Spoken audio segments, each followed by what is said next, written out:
জাতীয় পার্টিকে যদি হজম করা হয়, একটা সময় জাতির উপরে চাপিয়ে দেওয়া হবে। আওয়ামী লীগকে হজম করার জন্য আপনাদেরকে প্রস্তুত থাকতে হবে।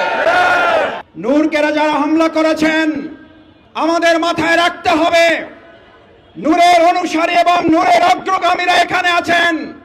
আজ নূরকে আক্রান্ত করে যদি তারা পার পেয়ে যায়, শফিকুল ইসলাম মাসুদ সহ আজকের এখানে সংহতির নেতৃবৃন্দ মাথায় যেন রাখে, আপনাদেরকে রক্তাক্ত হওয়ার জন্য প্রস্তুতি নিতে হবে।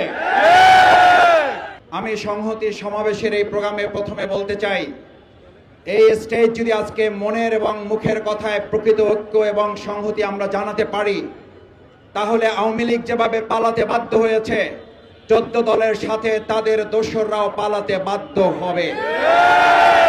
কিন্তু আমি অবশ্যই এটা মনে করতে চাই, আজকের এখানে মুখের কথার সাথে আমাদের বুকের কথারও মিল থাকতে হবে।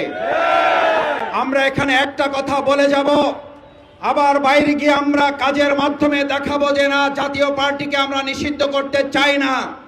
তাহলে প্রমাণ হবে, জাতীয় পার্টিকে যদি হজম করা হয়, একটা সময় জাতির উপরে চাপিয়ে দেওয়া হবে। আওয়ামী লীগকে হজম করার জন্য আপনাদেরকে প্রস্তুত থাকতে হবে।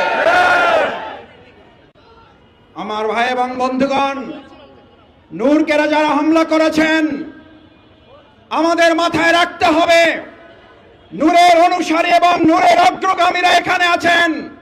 আজ নূরকে আক্রান্ত করে যদি তারা পার পেয়ে যায়, শফিকুল ইসলাম মাসুদ সহ আজকের এখানে সংহতির নেতৃবৃন্দ মাথায় যেন রাখে, আপনাদেরকে রক্তাক্ত হওয়ার জন্য প্রস্তুতি নিতে হবে। আমি অবাক হই, খুব বিস্মিত হই, প্রকাশ্য দিবালোকে মিডিয়ার সামনে পিটিএ টার্গেট করে একজন গুরুত্বপূর্ণ জাতীয় নেতাকে আহত করা হলো। তার জন্য আপনারা যে কমিটি করেন, আমার আপত্তি নাই, কিন্তু এতদিনে সেই মিডিয়ার সামনে চিহ্নিত লোকগুলো গ্রেপ্তার না হওয়া শুধু অশনি সংকেত নয়, এই জুলাই যোদ্ধাদেরকে রীতিমতো অপমান এবং লাঞ্ছিত করার সামিল। আপনারা নূরকে আঘাত করেন নাই, আপনারা আবু সাঈদ মুক্তার পরিবারকে আঘাত করেছেন, আপনারা জুলাইয়ের চেতনাকে আঘাত করেছেন।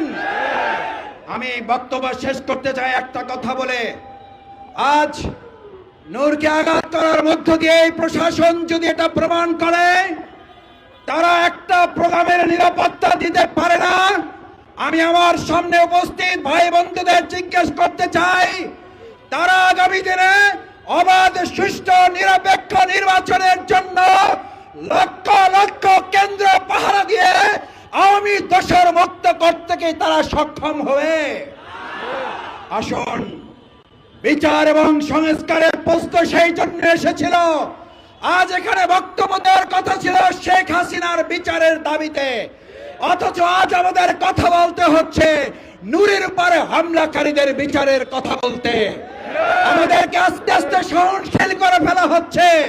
আসুন, সহনশীলতার মাত্রা বাড়লে নির্মম নির্যাতনের মাত্রা বাড়বে। প্রতিরোধ করার জন্য সবাইকে ঐক্যবদ্ধ থাকতে রাজি আছে। সেই আহ্বান জানিয়ে আমার কথা শেষ করছি। আল্লাহ হাফেজ। বাংলাদেশ জিন্দাবাদ, গণ অধিকার পরিষদ জিন্দাবাদ, বাংলাদেশ জামাত ইসলামী, ঢাকা মহানগরী দক্ষিণ।